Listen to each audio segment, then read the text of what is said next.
say for yourself? Ugh. Why? You're potty trained now. Why did you do that? Why did you do that? We were just about to go on a walk too.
Everybody, it is Thursday, June 3rd today. I had a little bit of a late start to my day because Otis decided to surprise me with a little morning gift this morning. He decided to pee inside the apartment, which is weird because he hasn't done it in over 3 months. He's been fully potty trained and we've had very few accidents, and the rest have been a bit more understandable, where Julie and I were just stuck in meetings for a very long time and we couldn't take him out and we thought he could hold it and he couldn't. But then today, this morning, we took out his airplane carrier so he could get used to it again because we are flying to Michigan soon, and I guess he wanted to tell us how he felt about that carrier because he peed on it. He peed directly on it as if it was a fire hydrant. So that was fun. And then we went on a walk, and I also had a really early meeting at 8:30 a.m. today that I woke up and jumped right on because I woke up a little bit late today.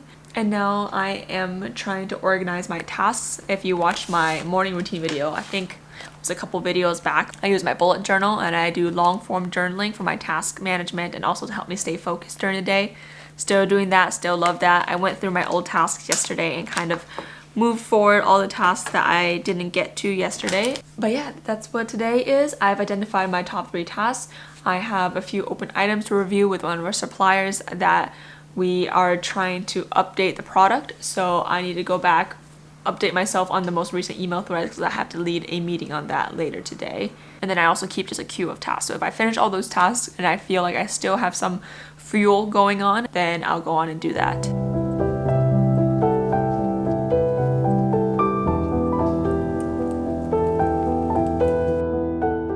But lately, especially last night, Jewel and I have been feeling really tense because we haven't really had much opportunity to do fun things lately because last weekend we got our 2nd dose of the vaccine, which I'm so grateful for, and it was totally worth it. But I definitely got hit hard with the side effects, so we were out for the weekend, and then this week has been busy with work. And after work, we've mostly been having to catch up on chores since we were out in bed for the weekend. So for the sake of our own well-being, I looked for something fun to do today, and I found this mini golf place in San Francisco that is also interactive and teaches you about the history of San Francisco. So I booked a slot for us today at 7:15 p.m. and we are very excited for that.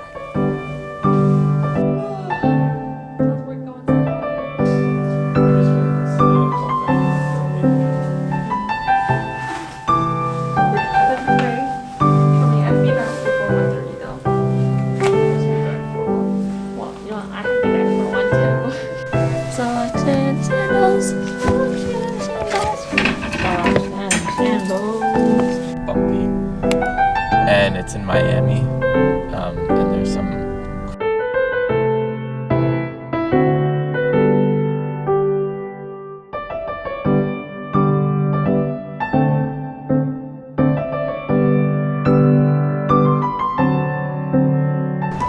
I'll be right back.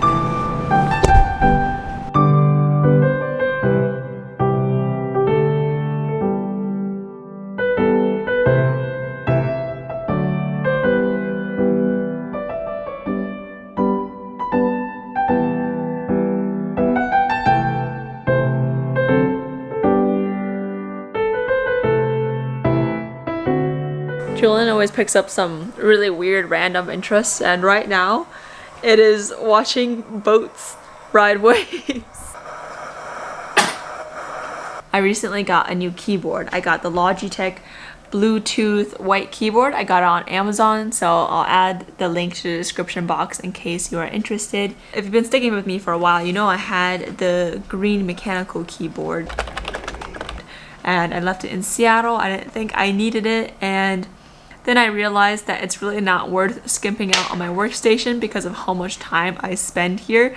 So I've been doing a little bit of an upgrade, but the upgrades that I've been doing, I've been trying to make it so that it's as travel friendly as possible, because I'm going to try to bring everything to Michigan, and then we're planning on also going to New York for a bit, and then in August potentially DC. So all the stuff I try to make it as travel friendly as possible without sacrificing any of the ergonomics. So I'm going to show you a little bit of what I have here, and I'll make sure everything's linked down below. But if I miss anything, just let me know in the comments. The first thing I have is this adjustable laptop stand, and this is really nice because the laptop probably causes me the most pain in terms of hunching over and looking at the screen, having to turn my body at weird angles to use the keyboard, because my job is very hard to do on just a laptop screen, so I also have a separate monitor. For my monitor, I also got a laptop stand so that I don't have the same problem of hunching over and looking at the screen. This monitor I got was honestly very affordable. I think it was $120 or something like that, and it's very, very thin, very, very light, so I'm hoping this will be easy to pack away and take with me. Then I have this Logitech Bluetooth keyboard that I just showed you, and I recently got this off Amazon. That way I don't have to reach over to my laptop to type, and I can have a separate keyboard set up here. I also have a Logitech mouse, which I really wanted the Pebble mouse. That looked really nice, but it honestly didn't look super ergonomic, and I've been having some wrist pains, so I wanted to make sure I got a mouse that was going to support my wrist, and to go with that, I got this not as aesthetically pleasing but very comfortable mouse pad slash wrist support. Separate note, I also recently painted my nails this bright orange color. I used this nail polish from Olive & June, and honestly, I didn't know about them before, but they reached out to me and they actually sent this to me. But they're a very small business, they're woman founded, and this is the best nail polish I've ever used, and it's not insanely expensive. It dried extremely fast, the color is so nice. It did take a couple layers, and the top coat is super glossy. I think this is the best job I've done at a at-home manicure ever. I'm just talking about random things I bought recently at this point, but I also got these stud earrings from the thrift store. Hopefully you can see them, but one of them just fell out and I can't find the backing, but I think they're so cute. They're this bright green flower, and it honestly looks like something that you would get at Claire's in like 2010.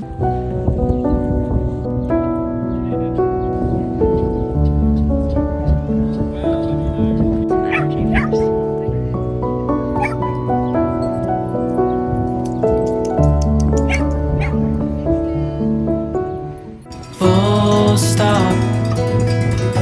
Can't believe I live in your thoughts. Think about you all the time, morning, evening, and midnight. Such a wonderful delight.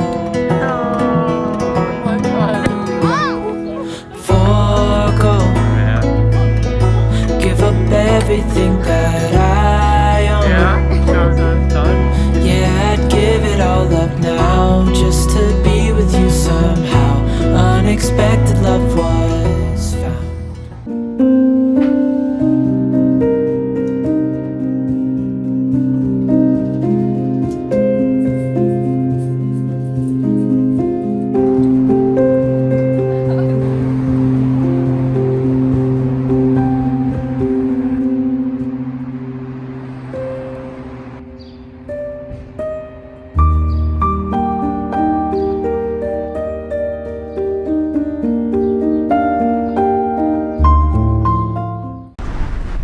Good morning, everybody. It is Friday, and I'm just taking Otis on his morning walk, and I think I can't decide if I want to go get coffee or not.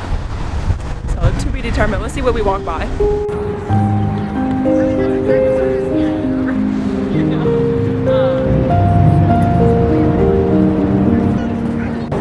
Okay, I think the call is coffee. I'm gonna go to Ritual Coffee, which is this really cool coffee shop that's run out of an old storage container. Thank you.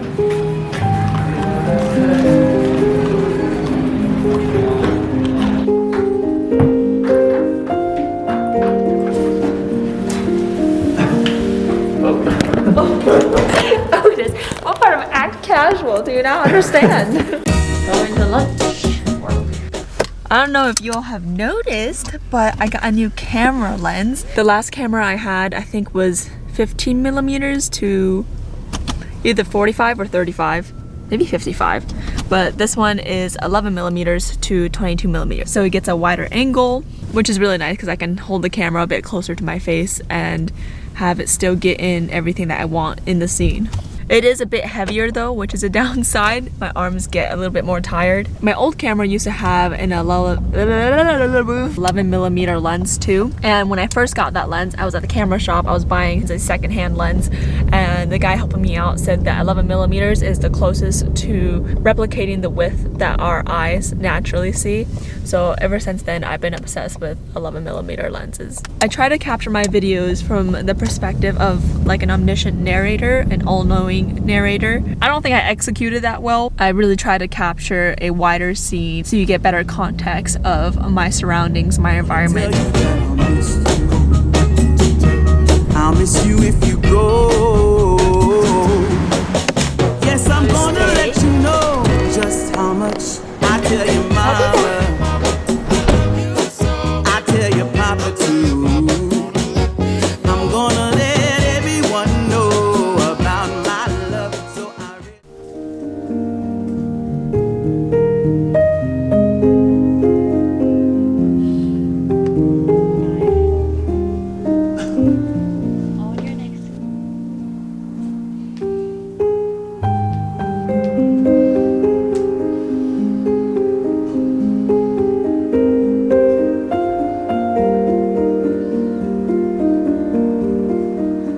I am getting ready to film the talking segment to my what I spent in a week video, which is so long overdue. I filmed this maybe back in, I want to say February in Seattle, and we're in San Francisco now, but I still haven't uploaded it because I've just been putting off preparing everything, because I did want to talk about a little something beyond just what I spent in a week. I want to talk about the discrepancy between how the economy affects men and women, and I've just been putting it off because it's a little bit of a heavy topic. But I'm gonna change my top and get ready to start filming. I'm probably gonna have to set up a background.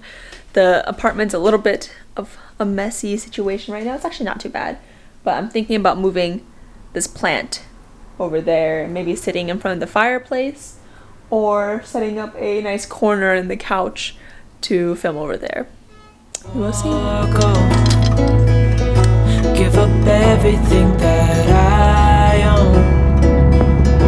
Yeah, I'd give it all up now just to be with you somehow. Unexpected love was found. You're the rose in a garden. Hi everyone, it's a few days later, and I figured we'd just have a little chat, sit over some afternoon water because I've already had my coffee for today, and I'm gonna answer some of the questions that you all asked. I try to do a mini Q&A in a vlog at least once a month so that I can connect with you all a little bit better. So if you want to be a part of these Q&As, you should definitely follow me on Instagrams because that's where I collect all the questions from you all.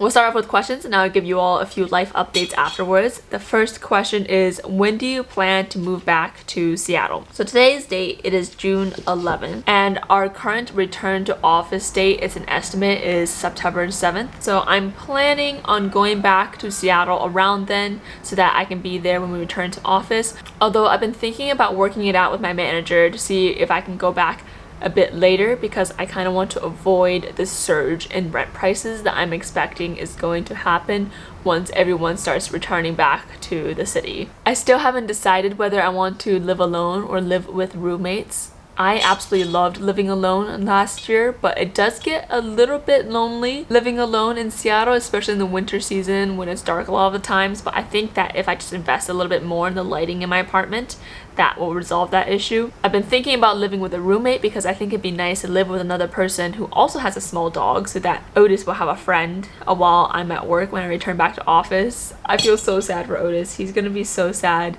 when he has to start spending days home alone, but hopefully I can still work from home a few days of the week. That would be amazing. I've also been thinking about having a roommate just because it's cheaper that way. I think I'm leaning towards living alone again, either a studio or if I can find a nice loft within my budget. That's gonna be hard to turn down. Another question is, do you struggle with maintaining a social life? I feel pressure to have a friend group. Short answer, 100% yes. I think the way to make friends is to show up to a place consistently, which is why it was so easy to make friends in high school, in classes through college, and then through work. But obviously since the pandemic, the past year, we've been working from home, so I haven't been showing up anywhere consistently, which means I haven't been making new relationships or building upon those relationships. I was really lucky that Microsoft had a really big group of college hires starting around the time I was starting, so I was able to make a lot of friends that way, but a lot of those friendships were still relatively new by the time the pandemic hit and everyone started scattering around the country, going back home, things like that. So I feel a little sad that that opportunity was cut a little short, but I'm sure we're gonna resume it all once I go back to Seattle at the end of the summer. But yeah, I don't think I've had a social life, honestly, for the past year. I've probably seen friends less than 10 times, which is crazy. And I'm really bad at texting, calling people. I don't know what it is. I really don't like texting. I don't like phone calls. And maybe that's something I need to change my mindset around. I've been thinking maybe I can work around that and send my friends letters. And that was my full intention. I got the addresses of a bunch of my friends, but then I never ended up actually sending the letter out. I think I also bought them like Starbucks gift cards to include in the letter. And all those gift cards are Christmas themed, which is how long I've been putting it off. But yeah, I've been really bad about maintaining friendships, but honestly I've been pretty content. I think a lot of people are in the same place as I am. I don't feel much pressure to have a solid friend group, although I know I felt that pressure in the past before. One thing that helped me change that mindset was the book The Defining Decade, which is a very popular book. Highly recommend for anyone in their 20s who might be looking for a little bit more direction, and they talk about the importance of weak ties. So it's not really those deep, strong friendships that are gonna benefit you the most throughout life, but all these different weak ties that you have with people throughout life that you might not talk to every day, but you can pick back up and connect with at a moment's notice. So yeah, at the moment I'm pretty content. I definitely want to make more friends, have more of a social life, and I think everyone in this time is thinking that as well. But I'm just trusting the process. In my experience, anytime that I've had a really close friend group, it always changes. Like people leave, people join in, people change. It's never the same for a very long time. Oh, also another tip I just thought about, lower your standards for friends. I don't know if that sounds sad, but I feel like before I had really high standards for friends, I was looking for people that I would instantly connect with and just be able to talk with for hours, which is just too high of an expectation. Now I lowered the bar so that if I'm just enjoying someone else's presence, if I'm having a good time, I don't have to be bouncing off the walls with energy, and I am a lot happier lowering my expectations because I feel like my expectations before were unrealistic regardless. I feel like I thought friends could be like cocaine, making me bounce off the walls and go crazy. I don't know what I'm saying here. Another question is, how do you think you've changed over the course of the pandemic? Goals, personal, etc. This is also a really good question. I think there's been so much change, but now when I think of it, it's so incremental that I have to really dig back in the archives of my brain. I gotta say, working from home has honestly helped me a lot because post-grad depression is so real. I really struggled acclimating into the work environment, and I think that's also partially being a woman in engineering. Not only was I in this brand new environment, I was a minority, person of color, woman in a very male dominated field, you know, this tiny little Asian girl in this workforce, and being able to work from home and absorb that information from a distance has really helped me grow to feel comfortable quicker, I think. Although I'm not totally sure because I really wasn't in the office for that long to have that time to compare it to, but I honestly think having the time to work from home to gather my senses in the comfort of my own home has helped me so much. and I'm really grateful for that. It has also really made me reevaluate my values. Before, I really identified as a person who really liked spending time alone. I loved just weekends in my apartment or doing things by myself and working on projects on my own. But now, after going a year without barely seeing anyone, I am beginning to feel a lot more grateful for the friendships and the opportunities to connect with people, which is something I definitely didn't have an appreciation for, or as much appreciation as I wish I had for before. I've also become more aware of my privilege, just the fact that these things changing in a worldwide pandemic are me talking about my career, me talking about friendships rather than my health, my safety is a huge privilege that I have. It's made me more aware of the inequalities in our societal system today. And I think I've also grown an appreciation for the slower things in life. It's also weird that all these things, like these slower things in life, like taking a walk without any music, even just washing the dishes by hand, I don't know, coloring, all these tasks that are now deemed as mindful tasks come so unnaturally when I feel like these are the most natural tasks because they don't involve technology. Getting a deeper appreciation for quiet moments where nothing is happening that may seem boring at a first glance. On the note of appreciating small moments, seemingly boring moments in life, I read the question the other day, what is the difference between living and existing? And that's when I recognized that my answer to that question, pre-pandemic, I would have answered that question. Existing is just breathing, eating, doing the bare minimum, whereas living is like doing everything to the fullest and doing everything that I love, which is a very naive perspective. Now that I look back, I feel like now I would answer the question with that you start living once you are content and grateful and can appreciate just existing. I've also started to appreciate responsibility more. All these realizations are starting to pop up now that I think of these questions more. I think in a time where all our normal structure was taken away because everything was closed, we were working from home, I found a deeper appreciation for responsibility. I've recognized that responsibility really nourishes the soul, which I feel like responsibility is something you typically want to run away from. Instinctively, you don't want to have a 9-to-5 job to show up to every single day. You might not want a dog or a child that you are responsible for and have to take care of, but I have found that having these things to show up for really keeps me whole and together. Anyways, that was an absolutely great question. I don't know, I feel like that made me really introspective and realize things I didn't realize before.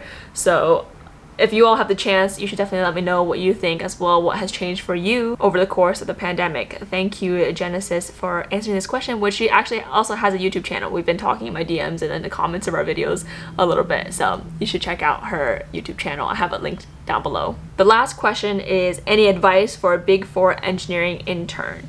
And yes, I have never worked for the Big Four consulting company, but I have advice for engineering interns in general. When you are working in the corporate world and you're working as an intern, usually your manager, your team will design a project for you. But realize that that project is not as confining as you may think. And there's a lot of flexibility and there's room for you to change that project as long as you propose it to your manager or whoever is in charge of giving you the project. I say that because you want to make sure that you are getting a project where at the end of the project, you can define in exact numbers how much money you have made or saved or time you have made or saved for the company, where you can exactly quantify the impact you have had. That will make it very clear and easy to show your accomplishment on your resume. I'm trying to think of an example off the top of my head. I've interned in manufacturing, so this is going to be a manufacturing very specific example. Let's say your project for the summer is to create documentation of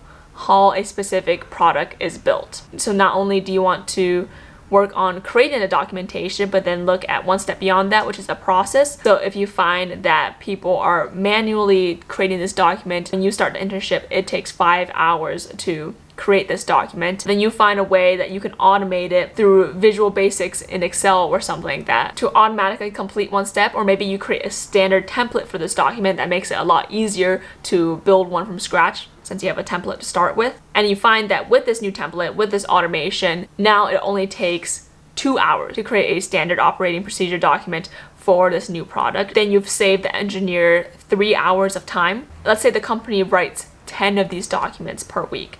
10 times 3, 30 hours per week. Multiply that by 52 weeks. Then you've saved the company 1,560 hours per year, and then you can take the average salary of an engineer at that company, let's say it's $50 per hour. It comes out to be about $79,000 saved for the company per year, which is basically money earned for the company since it's money saved. That's the kind of stuff you want to have in your resume. Create an automated documentation process to save the company $79,000 a year using Visual Basics, Excel, or something like that. So there you have what you did, which is creating automated documentation.